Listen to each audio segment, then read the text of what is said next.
안녕하십니까. 공인중개사 법령 및 실무를 강의하는 신정환입니다. 오늘은 공인중개사 법령 익힘장을 저와 같이 공부해 보도록 하겠습니다. 익힘장에서 이제 테마 1 용어의 정의입니다. 매 시험마다 이제 고정적으로 한 문제씩 출제가 되는 부분인데 공인중개사법 제2조에서 규정을 두게 됩니다. 첫 번째 용어의 정의는 중개의 정의입니다. 중개라는 것은 제3조 규정에 의한 뭡니까? 중개 대상물이 되겠죠.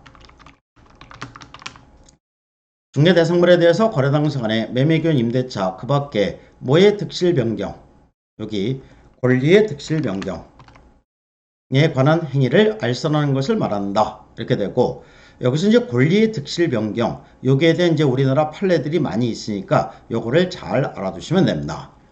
두 번째 용어의 정의는 공인중개사입니다. 공인중개사의 용어의 정의부터는 쉬운데, 공인중개사 무조건 뭐한 사람, 공인중개사 자격을 취득한 자. 그래서 이제 여기다가는 공인중개사 이 자격 이렇게 써놓으시면 되겠죠. 그 다음에 세 번째 용어의 정의는 중개업입니다. 중개업을 하면 다른 사람에 의뢰해서 일정한 뭐를 받고 보수, 그래서 보수를 받아야지만 중개업에 해당되는 것이지 보수를 받지 않고 했을 때는 어떤 경우에도 중개업에 해당되지 않는다. 그 다음에 중개를 업으로 행하는 것을 말한다. 이렇게 되겠죠. 네 번째 용어의 정의는 개업공개사입니다. 개업공개사는 이 법에 의해서 무조건 뭐한 사람? 등록한 자 이렇게 되겠죠. 그래서 중개사무소 개설 등록한 자를 말한다. 다섯 번째 용어의 정의와 여섯 번째 용어의 정의 중개보조원 요거를 이제 잘 알아두시는데 소속 공인중개사를 하면 누구에 소속된 공인중개사? 개업공개사가 되겠죠. 그래서 개업공개사에 소속된 공인중개사 개업공개사인 법인의 사원이나 임원으로서 여기는 이제 그 사원 그 다음에 여기는 임원 이렇게 들어가겠죠. 공인중개사인자를 포함한다 라고 되어 있습니다. 그러니까 이 소속공개사는 두 가지 종류로 구분할 수 있다는 얘기죠. 개업공개사에 소속된 공인중개사 그 다음에 개업공개사인 법인의 사원이나 임원으로서 공인중개사 이렇게 이제 두 가지 종류로 구분할 수 있는 겁니다. 그래서 법인의 사원이나 임원으로서 자격증이 있는 사람은 소속공개사로 취급이 된다는 얘기죠. 중개 업무를 수행을 하거나 개업공개사의 중개 업무를 뭐하는 자, 보조하는 자 이렇게 되겠죠. 그래서 소속공개사는 중개 업무를 수행을 해도 되고 개업공개사의 중개 업무를 보조하는 역할도 할 수 있는 겁니다. 여섯 번째 용어의 정의는 중개보조원입니다. 중개보조원이라 하면 뭐가 아닌 자로서 여기 이제 공인중개사 이렇게 들어가면 되겠죠. 그래서 공인중개사가 아닌 자로서 개업공개사에 소속되어 중개대상물에 대한 현장 안내 일반 서무 등 개업공개사의 중개 업무에 관련된 단순한 업무를 뭐하는 자, 보조하는 자 이렇게 됩니다. 그래서 중개보조원은 개업공개사의 중개 업무를 보조하는 역할만 할 수 있는 겁니다. 이렇게 해서 이제 채워 넣으시면 되고 그 다음에 이 테마 2입니다. 테마 2는 중개대상물인데 이 중개대상물에 해당하는 여부를 찾는 것도 매 시험마다 한 문제씩 출제가 됩니다. 중개대상물은 공인중개사법 제3조에서 규정을 두게 되는데 공인중개사법 제3조에 의하면 제일 첫 번째 토지가 중개상물이 되는 거죠. 토지가 중개상물이 되는데 한필 토지 일부도 빌려주는 용도로 가능하니까 중개상물이 된다. 두 번째는 건축물 그 밖에 토지의 정착물이 중개상물이 됩니다. 그래서 이제 건축물이 앞에 나오기 위해서는 토지의 정착물인 건축물만 앞에 나올 수 있는 겁니다. 그래서 등기가 됐는지 여부를 불문하니까 미등기 건물도 중개상물이 되고 무허가 건물도 중개상물이 된다. 또한 현재 존재하고 있을 것도 요건으로 하지 않으니까 장래의 건물도 중개상물이 된다. 장래의 건물을 뭐라고 표현합니까? 분양권 분양증서라고 표현하게 됩니다. 그 다음에 이제 세 번째는 시행령에 위임하게 되는데 시행령에 의하면은 임목에 관한 법률에 의한 임목, 공장 및 광업재단 저당법상의 공장재단 및 광업재단 이렇게 되겠죠. 그래서 공인중개사 법령에서는 요거 네 가지를 중개상물로 규정하고 있습니다. 이 네 가지가 중개상물이니까 쉽게 접근할 수 있는 방식이 네 가지 외에 다른 물건들은 중개상물에 해당되지 않는다. 이렇게 접근할 수 있겠죠. 그래서 미채굴 광물이라든가 상표권, 자동차, 선박, 그 다음에 이 항공기, 중기 이와 같은 것들은 중개상물에 해당되지 않는다. 또한 우리나라 판례에서는 중해상물에 해당되지 않는 것으로서 이 네 가지를 규정하게 되는데, 콘크리트 지번 위에 볼트 조립 방식으로 철제 파이프 또는 철골 기둥을 세우고 지붕을 덮은 다음 삼면에 천막이나 유리를 설치한 뭡니까? 세차장 구조물 이렇게 되겠죠. 중해상물에 해당되지 않고, 그 다음에 영업권 중해상물에 해당되지 않는다.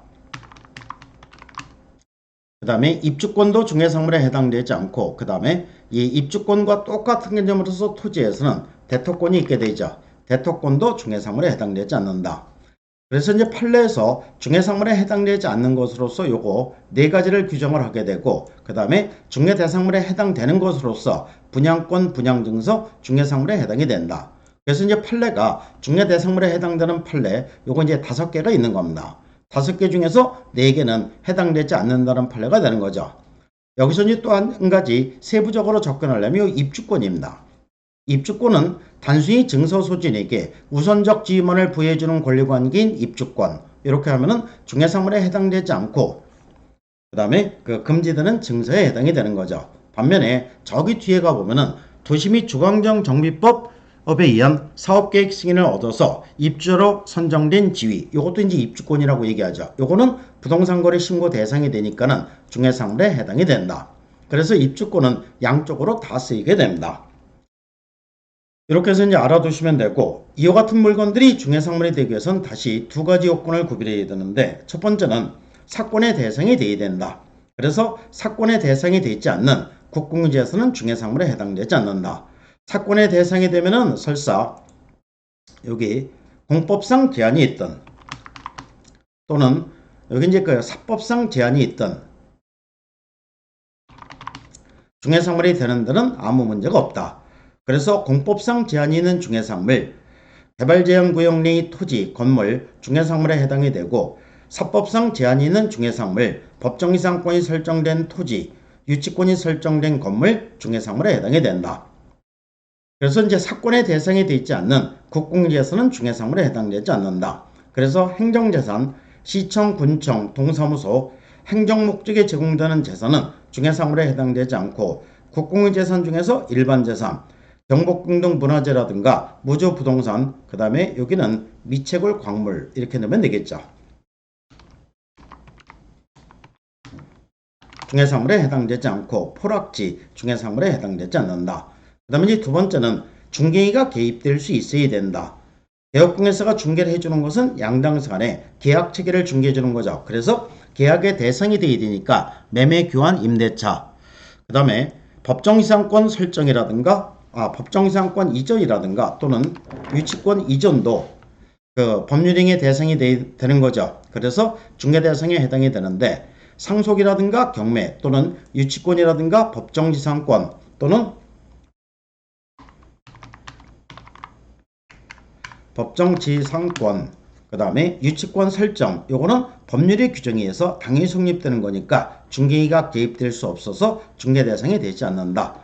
이렇게 해서 이제 중개 대상물을 살펴봤고, 그 다음에 중개사무소 개설 등록입니다. 중개사무소 개설 등록에서 매시험마다 출제가 되는 게 법인인 개업공예시 등록 기준입니다. 법인에 대한 등록 기준 6가지가 되는데, 첫 번째는 상법상 뭡니까? 회사가 되겠죠. 상법상 회사 또는 최근에 이제 새로 도입된 게 협동조합이 되겠죠. 사회적 협동조합은 어떻게 한다? 제외한다. 이렇게 되겠죠. 자본금은 얼마? 5천만원 이상. 그래서 자본금은 5천만원 이상으로 설립이 돼야 되고, 그 다음에 두 번째는 법인인 개업공예사가 할 수 있는 업무, 만을 영위할 목적으로 설립된 법인일 것. 이렇게 되겠죠. 그래서 여기다가는 법인 이렇게 써놓으시면 됩니다.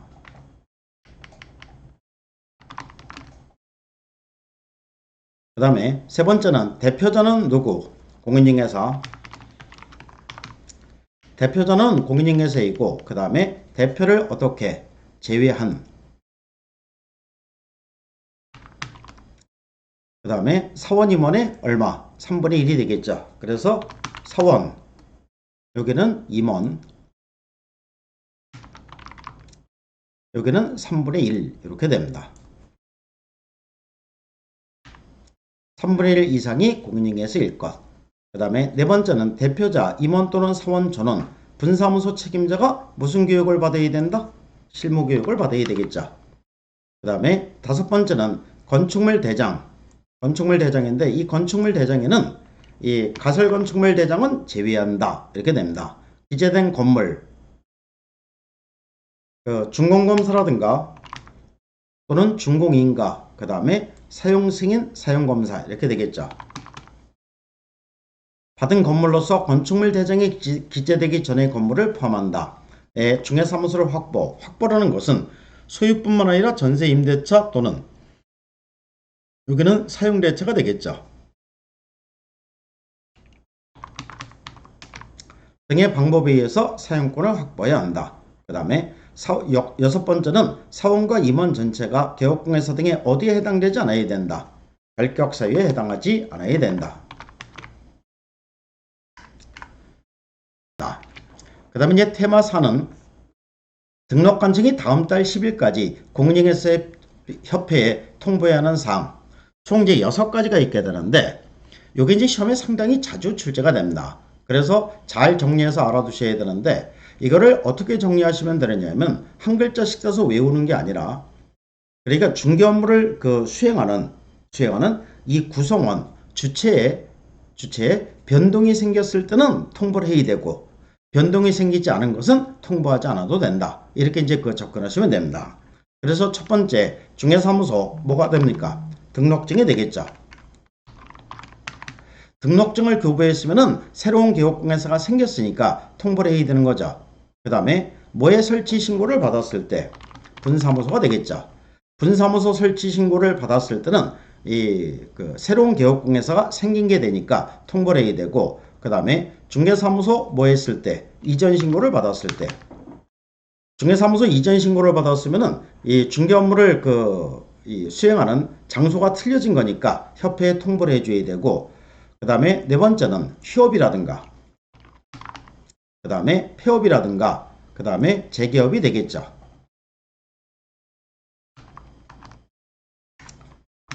재개업, 휴업기한 변경 신고를 받은 때, 그 다음에 행정처분을 한 때, 소속공개사 또는 중개보조원의 고용신고가 되겠죠.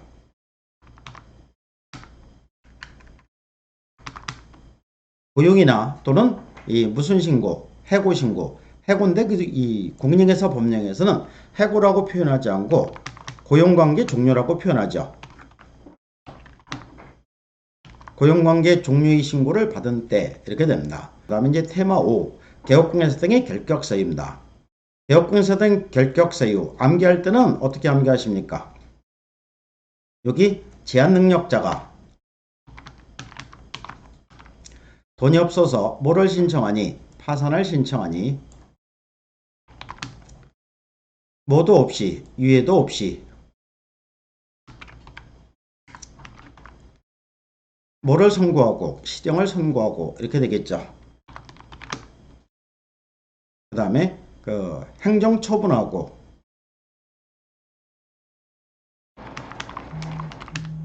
$300만원 이상의 뭡니까? 벌금형까지 선고하니 처음부터 끝까지 되는 일도 없다. 이렇게 암기를 하시고 이 단어를 통해서 이해를 하시면은 구체적인 사례가 나왔을 때 결격사에 해당하는지 여부를 찾아내실 수 있을 겁니다. 그래서 제한능력자가 돈이 없어 파산을 신청하니 유예도 없이 시정을 선고하고 행정처분하고 $300만원 이상의 벌금형까지 선고하니 처음부터 끝까지 되는 일도 없다. 제한능력자 여기서는 이제 예외 없다. 요거를 잘 알아두셔야 되고 세 가지 종류가 있게 되는데 미성년자, 피성년 후견인, 피한정 후견인 이렇게 됩니다. 그 다음에 누구는 결격사에 해당되지 않는다. 여기 이제 피특정 후견이 되겠죠.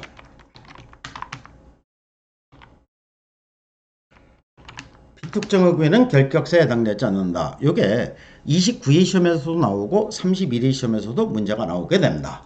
그 다음에 파산 선고를 받고 복권되지 아니한 자, 유예, 금고 이상의 형에 집행유예 처분을 받으면 몇 년? 여기 이제 유예기간 동안 결격사에 해당됩니다. 선고 유예 처분을 받았을 때는 결격사에 해당되지 않는다. 그 다음에 금고 이상의 형에 실형의 선고를 받고 그 집행이 종료되고 몇 년? 3년이 되겠죠. 3년 동안 결격사에 해당되고 집행이 면제되고도 역시 몇 년? 3년 동안 결격사에 해당이 됩니다. 공인중개사법이나 행정처분을 받은 자, 자격 취소 처분을 받았으면 몇 년? 3년이 되겠죠. 자격 정지 처분을 받았으면 요거는 정지 기간 동안만 결격사에 해당됩니다. 정지 기간 동안 결격사에 해당되고 등록 취소 처분은 몇 년? 여기 이제 3년 동안 결격사에 해당되고 업무정지 처분을 받았을 때는 업무정지 처분 기간 동안 결격사에 해당됩니다. 정지 기간 동안 결격사에 해당되는데 법인인개업공개사가 업무정지 처분을 받았을 때는 위반행위를 할 당시의 사원임원, 처분을 받을 당시의 사원임원, 위반행위를 할 당시의 사원임원 전체가 업무정지 처분 기간 동안 결격사에 해당됩니다. 그 다음에 이 무슨 법을 위반해요? 공인중개사법이 되겠죠. 그래서 공인중개사법을 위반하여 얼마? 300만원. 그래서 300만원 이상의 뭐를 선고받고 벌금형을 선고받고 3년이 경과되지 아니한 자가 결격사에 해당이 됩니다. 그 다음에 사원임원 중에 결격사에 해당하는 이 사원임원이 있는 법인, 사원임원이 결격사에 해당되면 법인 자체의 결격사에 해당되는데 다만 2월 이내 해소하면은 법인 자체의 결격사는 해당되지 않는다. 이렇게 되겠죠. 그래서 이제 개업공개사 등의 결격사에는 어렵게 접근하지 말고 이렇게 접근하시면 매 시험마다 한 문제를 맞추실 수 있습니다. 테마 6 사무소 이전입니다. 사무소 이전에서 문제가 나왔을 땐 이게 관할구역 안에서 이전을 얘기하는 것인지 관할구역 밖으로 이전을 얘기하는 것인지 그 다음에 분사무소 이전을 얘기하는 것인지를 잘 구별해서 접근해야 됩니다. 사무소를 이전했을 때는 일단 이전을 하고 며칠이 됩니까? 이게 이제 10일이 되겠죠. 10일이니 신고를 해야 되는데 사무소 이전 신고 시에는 신고니까 신고서에다가 그 다음에 등록증, 사무실 확보를 증명할 수 있는 서면 이렇게 됩니다. 그러면 이제 개업공개사가 할 일은 다 한 것이고 나머지는 등록관청에서 알아서 처리해 주게 되는데 그러면 관할구역 안에서 이전했을 때는 그냥 등록관청에 신고하면 되고 관할구역 밖으로 이전했을 때는 어디에다 신고한다? 이게 이제 이전 후가 되겠죠. 이전 후 등록관청에 신고를 해야 됩니다. 그러면 이전 후 등록관청에서는 이전 전 등록관청에게 등록에 관한 서류를 송부해 주도록 요청을 하게 됩니다. 그러면 이전 전 등록관청에서는 이전 후 등록관청에게 등록에 관한 서류를 송부해 주도록 하고 있는데 송부해 줘야 되는 등록에 관한 서류는 첫 번째 중개사무소 개설등록 대장 이렇게 되겠죠. 중개사무소 개설등록 대장 그 다음에 이 등록 신청 시 구비서류 그 다음에 최근 몇 년? 1년이 되겠죠. 1년간의 행정처분 서류 및 진행 중인 경우는 그 관련 서류가 됩니다. 이 서류를 송부하던 이전 후 등록관청에서는 등록증을 교부해 주게 되고 필요에 따라서는 뭐라 합니까? 행정처분을 하게 되죠. 그러니까 사무소를 등록관청 관할구역 밖으로 이전했을 때 이전 전 등록관청에서 있었던 위반행위에 대한 행정처분은 어디에서 한다? 이전 후 등록관청에서 행정처분을 하게 됩니다. 분사무소를 이전했을 때는 어디에다 신고한다? 주된 사무소 등록관청에 신고를 하게 됩니다. 그래서 이제 사무소 이전에서는 이 핵심적인 이렇게 해서 이제 그 정리해서 알아두시면 됩니다. 그 다음에 이제 테마 7입니다. 테마 7 사무소 명칭 등이 됩니다. 사무소 명칭 등 요즘에 와서 이제 출제 비중이 상당히 높아지는 이런 부분에 해당이 됩니다. 먼저 개업공에서는 사무소 명칭에 일정한 용어를 반드시 사용을 해야 되는데 첫 번째는 뭡니까? 공인중개사 사무소 그 다음에 부동산 중개 둘 중에 하나의 용어를 반드시 사용해야 되고 5개 광고물을 설치하는 경우는 개업공개시 뭐를 표기해야 된다? 성명 표기를 해야 됩니다. 그러니까 제 이름처럼 신정환 이렇게 하면 큼지막하게 이렇게 붙이면 됩니다.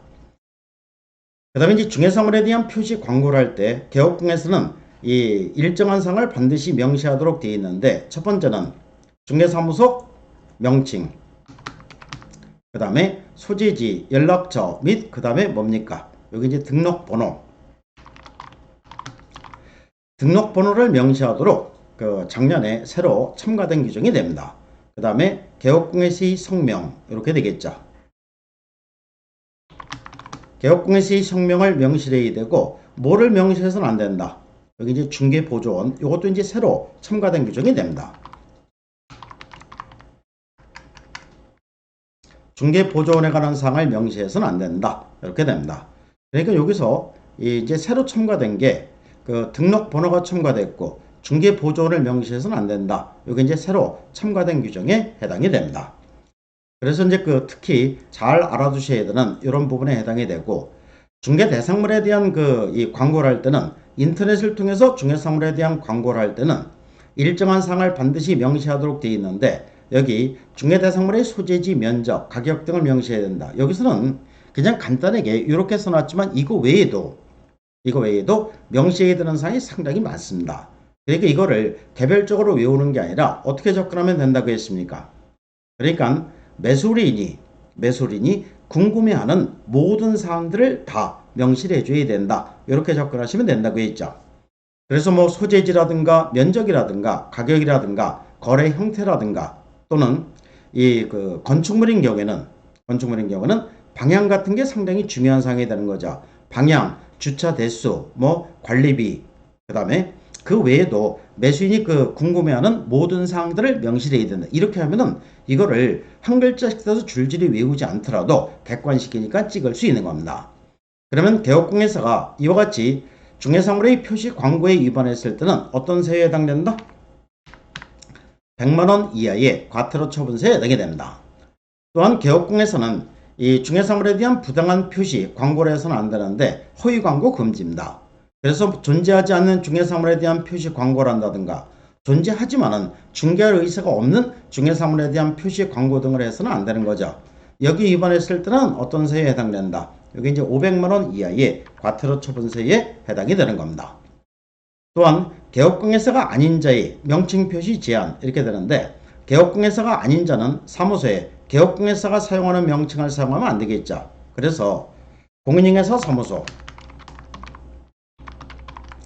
그 다음에 개업공예사가 사용하는 명칭이 그 다음에 뭐가 있습니까? 부동산 중개가 되겠죠. 이런 명칭을 사용해서는 안 되고 그 다음에 무슨 명칭을 사용해서는 안 된다. 유사 명칭도 사용해서는 안 되겠죠.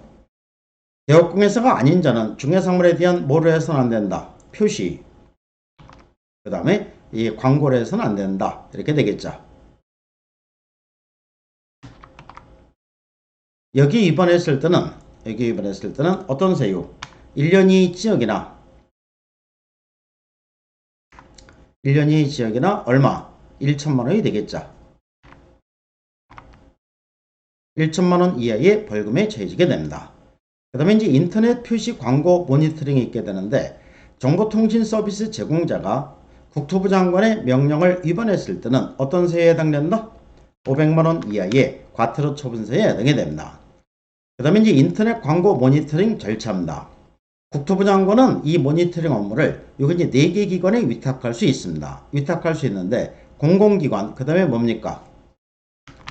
정부 출연 연구기관 이렇게 되겠죠.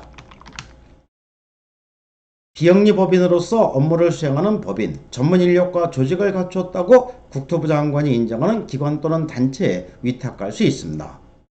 그러면 이제 이 수탁기관은 이 계획서를 제출하는데 계획서는 이제 두 가지 이 기본 모니터링과 수시 모니터링이 있게 됩니다. 기본 모니터링은 매년 12월 31일까지 계획서를 제출해야 되고 이 기본 모니터링은 분기별로 실시하는 모니터링을 기본 모니터링이라고 얘기합니다. 그리고 이제 모니터링 업무를 수행을 합니다. 그리고 나서 국토교통부 장관에게 결과보고서를 제출하게 되는데 결과보고서는 기본 모니터링은 매분기 종료일로부터 며칠? 여기 이제 30일이 되겠죠. 30일이라고 쓰면 되고 그 다음에 수시 모니터링은 모니터링을 완료한 날로부터 며칠? 15일이 됩니다. 15일 이내에 결과보고서를 제출해야 됩니다. 그러면 이제 국토부 장관은 누구에게? 여기 이제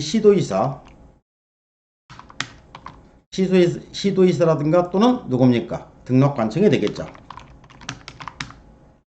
시도이사 등록관청에 등록관청에 그 조치를 요구하게 됩니다.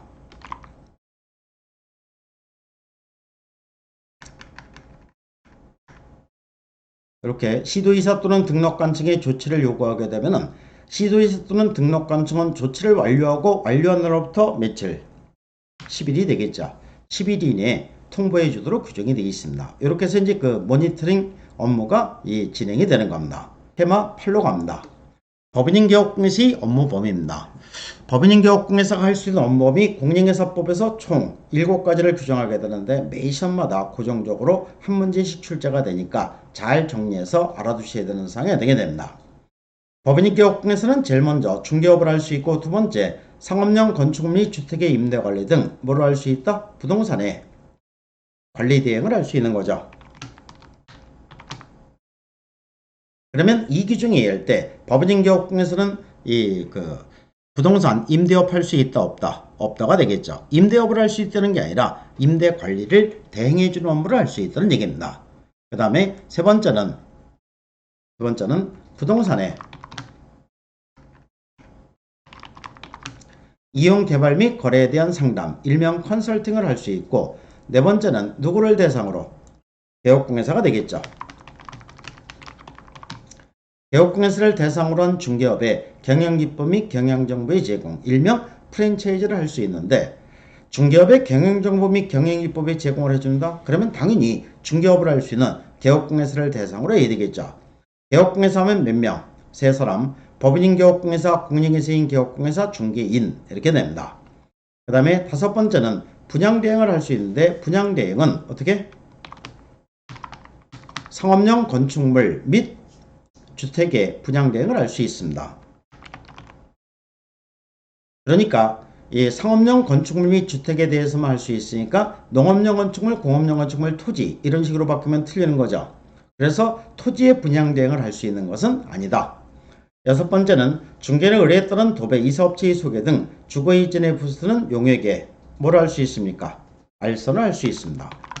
그러니까 요게 용역에 제공을 할 수 있다. 이렇게 하면 X가 되는 거죠. 그래서 이삿짐 센터 할 수 있다 없다? 없다.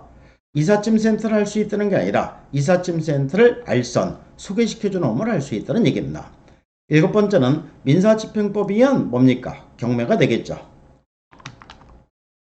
국세징수법 그 밖의 법령에 의한 공매상 부동산에 대한 권리분석 및 취득의 알선, 매수신청 또는 입찰신청에 뭐를 할 수 있다? 대리를 할 수 있다. 특히 경매부동산에 대해서 매수신청이나 입찰신청에 대리를 하고자 하는 경우에는 대법원 규칙이 정하는 바에 따라서 지방법원에 등록하고 지방법원장의 지휘 감독을 받아서 할 수 있는 겁니다. 그래서 이제 법인인 개업공예사가 할 수 있는 업무범위 7가지 요거 알아두시면 매 시험마다 고정적으로 한 문제를 맞추시게 되는 겁니다. 이렇게 해서 이제 테마 8을 살펴봤고, 그 다음에 테마 9입니다. 테마 9, 개업공예사의 고용인이 되는데, 고용인 하면은 몇 명? 2명, 소속공예사와 중개보조원 이렇게 됩니다.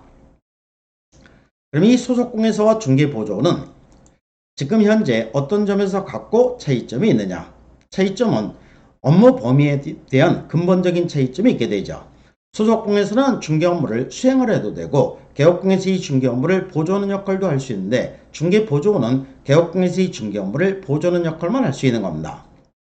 그 다음에 이제 교육에서 차이가 생기는데, 소속공예사는 중개 업무를 수행할 수 있으니까, 개업공예사하고 똑같은 업무를 할 수 있으니까 이 개업공예사하고 똑같은 교육을 받아야 되겠죠. 그래서 무슨 교육? 실무교육 대상자가 되고, 실무교육을 받은 후 2년마다 무슨 교육을 받아야 된다? 연수교육을 받아야 되겠죠. 그런데 이제 중개보조는 개업공예사의 중개 업무를 보조하는 역할만 할 수 있으니까는 개업공예사하고 똑같은 교육을 받을 수 없는 거죠. 그래서 직무교육 대상자에 해당이 됩니다. 부동산거래 신고서의 제출을 대리할 수 있느냐? 소속공예사는 대리할 수 있는데 중개보조는 대리할 수 있다 없다? 없다가 되겠죠. 그래서 불가능 이렇게 쓰시면 되겠죠. 행정처분에서 소속공예사는 자격 정지처분을 받을 수 있는데, 중개보조원은 자격도 없고 등록도 안 했으니까 중개보조원이 받을 수 있는 행정처분은 아무것도 없게 됩니다. 또한 소속공예사와 중개보조원은 공통점도 있게 되는데, 이 고용했을 때 신고를 해야 된다 안 해야 된다? 해야 된다. 언제까지? 업무 개시 전 이렇게 되겠죠. 업무 개시 전까지 신고를 해야 되고, 고용관계 종료 쉽게 이제 그 해고라고 생각하시면 되겠죠. 고용관계를 종료한 날로부터 며칠 이내에, 여긴 10일이 되겠죠. 10일 이내에 등록관청에 신고를 해야 됩니다. 공인중개사 법령은 고용인의 업무상 행위로부터 의뢰인을 보호하고자 그를 고용한 개업공예사의 책임을 규정하게 됩니다. 여기에 대해서 공인중개사 법령은 고용인의 업무상 행위는 그를 고용한 개업공예사 행위를 어떻게 한다? 본다, 간주한다로 규정하고 있죠. 그러니까 추정한다 하면 틀린 겁니다. 그래서 고용인의 업무상 행위가 민사상 손해배상 책임을 구성하는 경우에 그를 고용한 개업공예사는 어떻게? 연대해서 책임을 진다. 또한 개업공예사가 고용인의 위반 행위로 인해서 의뢰인에게 손해배상을 했을 때 고용인에게 구상권을 행사할 수 있다 없다? 있다. 그 다음에 이 고용인의 업무상의 형사책임에 해당이 될 때 그를 고용한 개업공예사는 어떻게? 동조에 규정된 벌금형으로 처벌한다. 벌금형에 대한 뭐가 같은 거다? 벌금형에 대한 법정행위 동일하다는 얘기지 똑같은 액수의 벌금을 선고해야 된다는 것은 아니다. 그래서 여기서 이제 그 적용되는 게 그 바로 양벌 규정이 되는 거죠. 양벌 규정에서는 네 가지를 주의해서 알아두시면 되는데 이 양벌 규정에 대해서 이제 저기 뒤에서 다시 자세히 나오게 된다. 또한 고용인 업무상의 행정상의 책임에 해당이 될 때 고용인이 행정상의 책임을 지는 데는 한계가 있게 되죠. 그래서 그를 고용한 개업공예사가 대신해서 행정상의 책임을 지게 됩니다. 이렇게 해서 이제 개업공예사의 고용인, 소속공예사와 중개보조원을 살펴봤고 그 다음에 테마 10, 이 인장 등록입니다. 이 인장 등록도 매 시험마다 고정적으로 한 문제씩 출제가 되니까 잘 정리해서 알아두셔야 되는데 법인인 개업공예사는 주된 사무소에서는 어떤 인장을 등록을 해야 된다. 상업등기규칙에서 신고한 누구의 인장? 법인의 인장 이렇게 되겠죠. 그러니까 이게 대표제 인장 이렇게 하면 X가 됩니다. 분사무소에서는 상업등기규칙에서 신고한 누구의 인장? 여기 이제 그 법인의 인장. 법인의 인장을 등록해도 되고 상업등기규칙에서 누가 보증하는 인장? 여기 이제 대표자가 되겠죠. 대표자가 보증하는 인장을 등록해서 사용해도 된다. 그러니까 분사무소에서 등록할 수 있는 인장은 둘 중에 하나가 된다는 얘기죠. 등록하는 장소는 당연히 등록관청이 됩니다. 주된 사무소는 주된 사무소 등록관청에 등록을 해야 되고 분사무소는 어디에다 등록한다. 요거 주된 사무소 등록관청에 등록을 해야 됩니다. 그래서 이 주된 사무소 등록관청에 등록해야 된다. 요게 이 최근에 29회 시험에도 나오고 이 31회 시험에도 출제가 됩니다. 등록 절차는 등록 절차를 간소하게 지키기 위해서 어떻게? 인감증명서 제출로 등록에 가름한다. 즉 별도로 신고서를 작성하지 않고 인감증명서를 발급받아다가 등록관청에 어떻게? 갖다 패대기 치면은 이 자체가 인장 등록이 되는 겁니다. 그 다음에 이제 개인인 개업공예사와 소속공예사는 가족관계 등록번호 주민등록표에 기재되어 있는 뭐가 나타난 인장? 성명이 되겠죠. 성명이 나타난 인장으로서 그 크기가 가로 세로 각각 얼마? 여기 이제 7mm 이상. 그러니까 여기 그 밀리미터는 있으니까 7자만 쓰면 됩니다. 그 다음에 얼마? 30mm 이내인 인장 이렇게 되겠죠. 등록 절차는 인감증명서 폐지된다고 했죠. 그래서 새로 나온 게 인장 등록 신고서가 됩니다. 인장 등록 신고서를 제출하도록 규정이 되어 있습니다. 그래서 이제 그 개업공예사가 등록해야 인장과 그 다음에 인장 등록 절차를 이렇게 이제 간단하게 정리해서 알아두시면 되는 겁니다.